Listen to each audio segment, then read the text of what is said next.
सार असार का नहीं कोई विचार, आस की डोर पर नाचता संसार। आस की डोर पर पूरा संसार नाच रहा है और नाचते रहेगा। मानव चित्त के बारे में जब हम बात करते हैं तब आशा के बारे में जरूर बात होती है। क्यों होता है ऐसा? कारण है क्योंकि महत एक आस जगा जाती प्यास, एक एक आस के हम इकलौते दास। एक एक आस के हम दास बन जाते हैं क्योंकि महत एक प्यास बन जाती खास, दे जाती खुशी या कर जाती उदास। ये हमारा जीवन है। हमारा जीवन आशाओं पे है, हमारा जीवन सुख दुख पर है। सुख की ओर हम भागते हैं, सुख हम चाहते हैं, दुख हम नहीं चाहते, पर फिर भी हम आशाएं करते हैं। क्यों करते हैं? क्योंकि सृजन की आस बनाए हमें खास। सृजन की आस हमें खास बना देती। सृजन की आस बनाए हमें खास, मिटाए संकोच, बढ़ाए आत्मविश्वास। हमारा आत्मविश्वास बढ़ता है। हमारी आशाएं, जब हमारे सपने पूरे होते हैं, पूरे हर किसी के नहीं होते, हर सपना भी पूरा नहीं होता, और कोई भी सपना पूरा तो कभी होता ही नहीं, आधा अधूरा रह जाता है। परसेंटेज के आधार पर आप उसको सफल मान लेते हो, लेकिन यह जरूर होता है कि सृजनात्मक कला हमारे अंदर दी है, इसलिए हम आस करते हैं। लेकिन यह आस है क्या?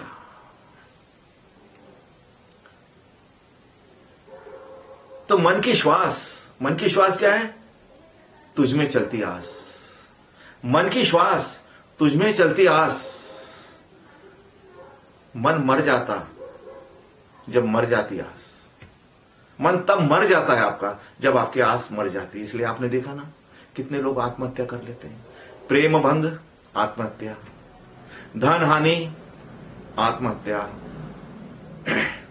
किसी का बिछड़ जाना, आत्महत्या। और कोई चीज प्राप्त नहीं हो पा रही है।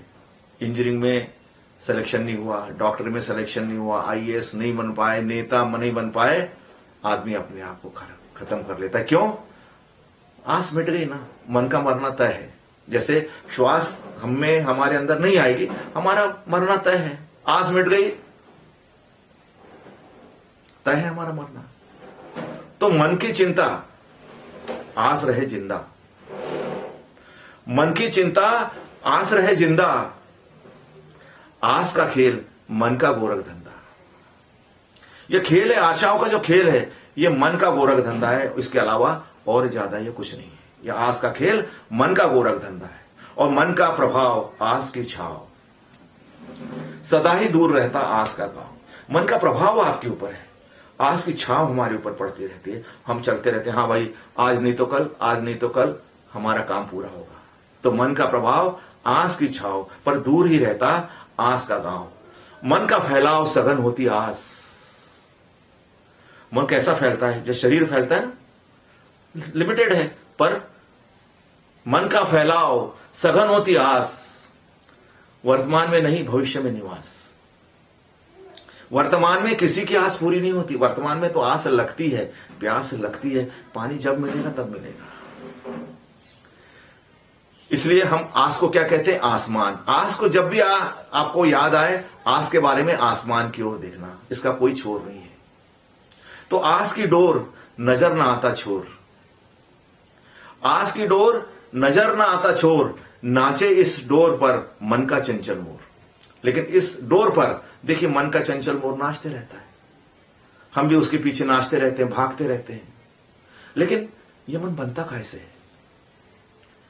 हमारे को इतनी परेशानी दे जाता है, 80-90 साल तक चलाता है।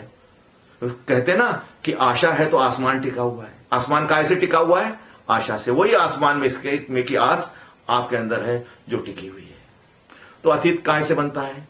अतीत बनता है उन व्यक्तियों से जो हम मिले भूतकाल से। भूतकाल की व्यक्ति, वस्तु, परिस्थिति, संवेदनाएं, कामनाएं, कल्पनाएं, इच्छाएं, सफलताएं, असफलताएं, इन सबसे मन का गोला तैयार होता है। तो ये अतृप्त रहता है। तो अतीत की आस एक ही रहती, अतृप्ति की प्यास। अतृप्त रहता है अतीत की आस, अतृप्ति की प्यास। ये आप हमेशा याद रखो। अतीत में निवास, मन की आदत खास। मन की एक ही आदत है कि वो अतीत में रहेगा। तो अगर अतीत से हमें निकलना है तो एक ही रास्ता है। कौन सा है वो रास्ता? विवेक से सज्जित, बोध से भरा। याद है आपको? विवेक से सज्जित, बोध से भरा, ध्यान का मार्ग ही सच्चा और खरा।